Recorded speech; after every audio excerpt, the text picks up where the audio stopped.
Antle balimakɛ do Amadou Bamia an nana bi samedi bi dimanche 5 juin 2022 ma ɲini mun ye kuraya an ka chaîne kan ka abonné aka video like pour que ka yira na ka fɔ an bɛ ka baara min kɛ a ka d'aw ye aka cloche de notification fana activer pour que ni video kura min bilara a bɛ se k'o sɔrɔ nɔgɔya ani teliya la a ka to video fana daminɛ na fɔ a laban pour que kuma minnu bɛ fɔ a bɛ se k'u bɛɛ nafa sɔrɔ cogo min na.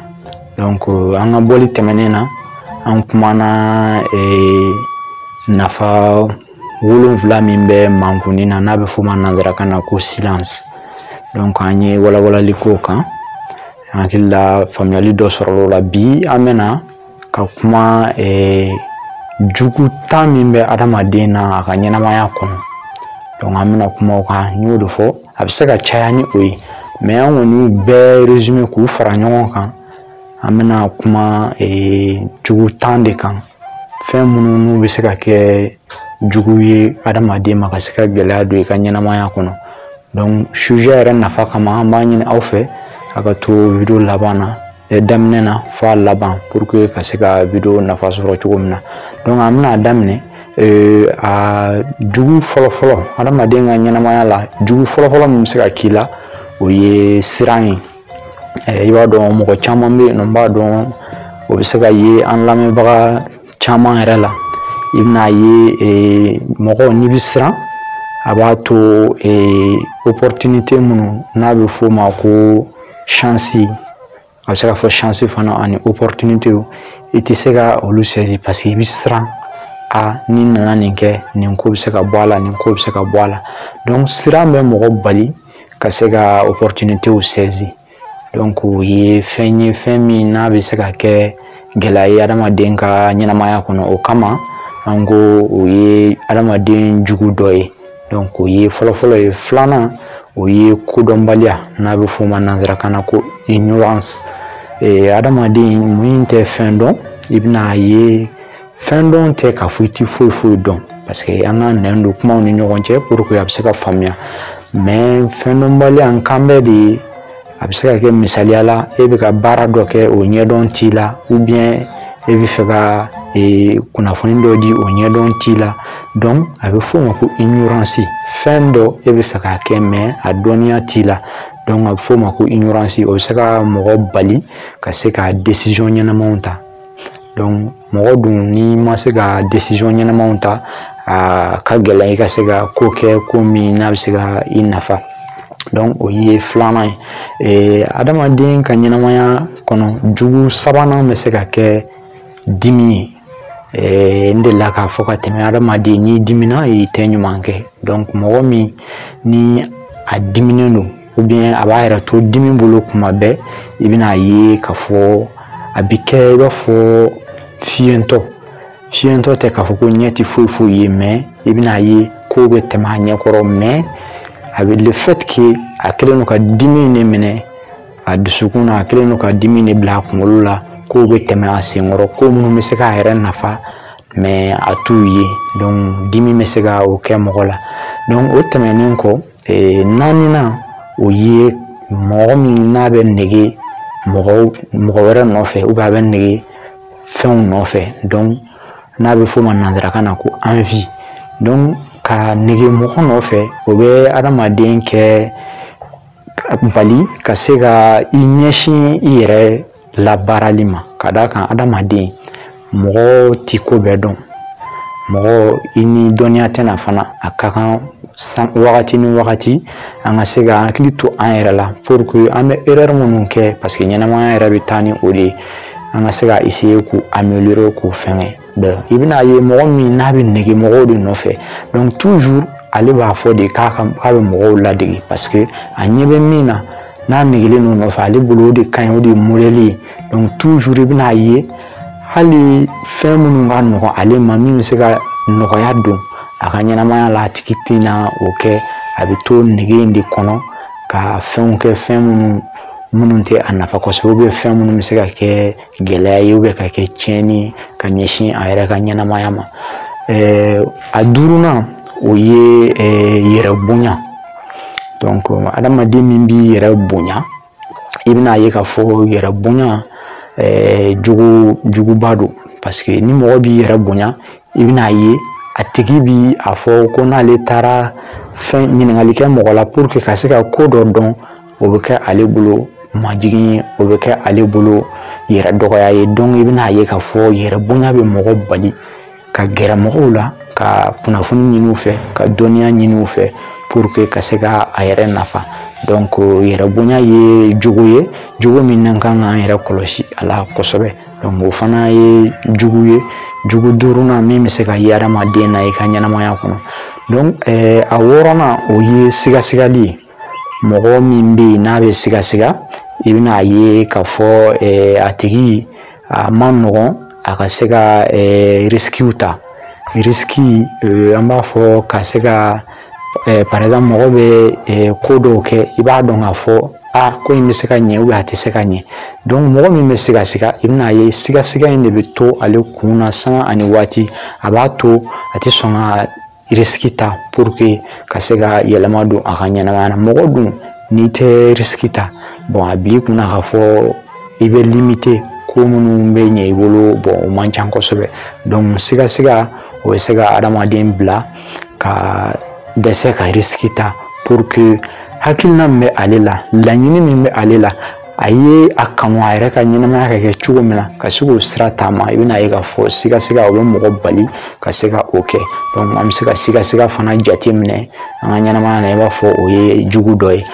O tɛmɛnen kɔ wolonfilanan o ye hɛni. Hɛni o ye mɔgɔ min n'a ti yafa, a ti jɔn ko la, a bɛ juguya mara a kɔnɔ toujours ka se ka a mɔgɔ ɲɔgɔn k'i sigi k'o makɔnɔ ou bien ka essayer ka bila o la.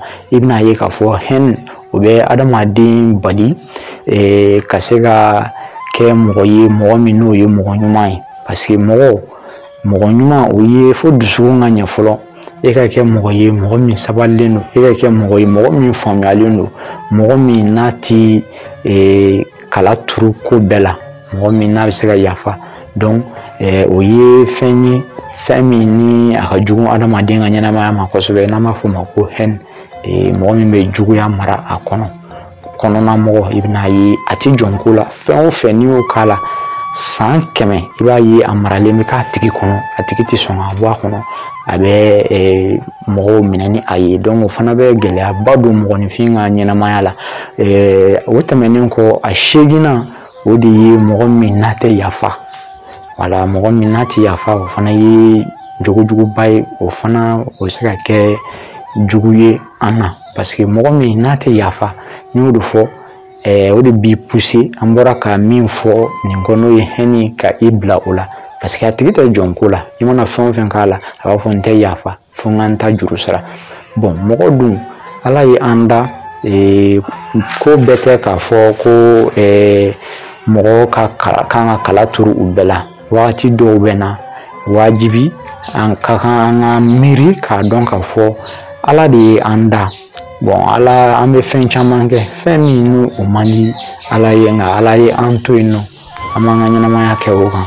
Bon ala sɔnna ka yafa, an kun ye adamaden mun b'an bali ka yafa. Donc yafa fana ye, yafabaliya o fana ye jogo ye, jogo min n'a bɛ se ka kɛ jugu ye mɔgɔninfin ka ɲɛnamaya kɔnɔ. Donc o kun ye 8nan. 9nan sisan o de ye nkalon ye. Nkalon fɛn bɛɛ ba ye nkalon ye. Adamaden n'i bɛ nkalon tigɛ a b'a to i tɛ danaya sɔrɔ, mɔgɔw tɛ da i la. Parce que mɔgɔw mana i jateminɛ k'a fɔ sanga ni waati e bɛ nkalon tigɛ, i tɛ miiri i ka kuma fɔlenw na, i ti miiri yɛrɛ k'a fɔ ko nkalon ye fɛn jugu ye. Donc i bɛna ye i tɛ mɔgɔw ka danaya sɔrɔ. Fɛn bɛɛ dun bɛ danaya de kɔnɔ. N'i ye mɔgɔw ka danaya sɔrɔ i bɛna ye k'a fɔ ko caman bɛ yen o bɛ nɔgɔya i bolo. Donc an ka ɲini an ka kɛ mɔgɔ ye mɔgɔ min n'an m'an janto an dalakan na. Parce que mɔgɔ min n'o kɛra nkalontigɛla ye kɔni o mago t'a dalakan na. Donc min ka nɔgɔ ale bolo wagati min a b'o kɛ, bon o dun tɛ ko ɲuman ye. Donc nkalontigɛ o fana bɛ se ka kɛ jogo ye adamaden na, jogo min n'a bɛ se ka kɛ jugu ye i ka ɲɛnamaya kɔnɔ ka kɛ e yɛrɛ jugu ye i ka ɲɛnamaya kɔnɔ. Donc o kun ye 9nan ye. A 10nan sisan o ye kafa ani yaada n'a bɛ f'o ma ko orgueil.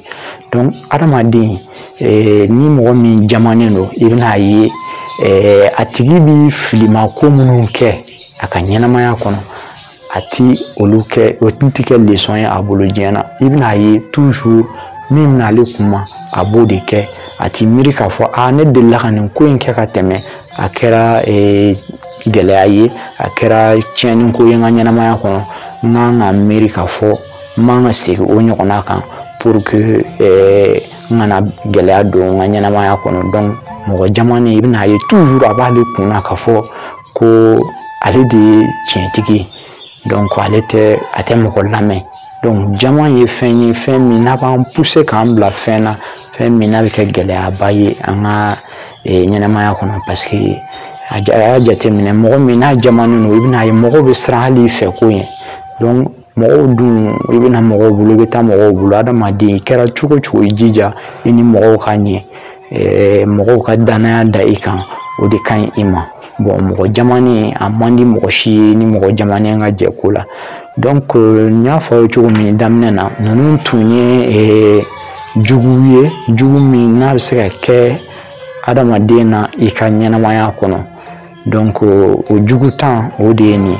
Bon n bɛ min fɔ ka fara o kan o de ye lamɛnbaga ni filɛlibaga bɛɛ lajɛlen a ye a jateminɛ aw yɛrɛ ka ɲɛnamaya kɔnɔ. Adamaden ni ko nana i ma k'a fɔ i ma taa fan dɔ i ma nafa dɔn i sigi i k'i miiri wagati dɔw la a bɛ se k'aw sigi k'aw miiri k'a lajɛ n'i ye jogo tan min fɔ sisan n'o bɛ se ka kɛ jugu ye an ka ɲɛnamaya kɔnɔ an yɛrɛ ma an ka miiri n'o min bɛ an na an k'an teliya ka se ka an yɛrɛ corriger k'o bɔ an na pour que a kana kɛ tiɲɛni ye an ka ɲɛnamaya kɔnɔ.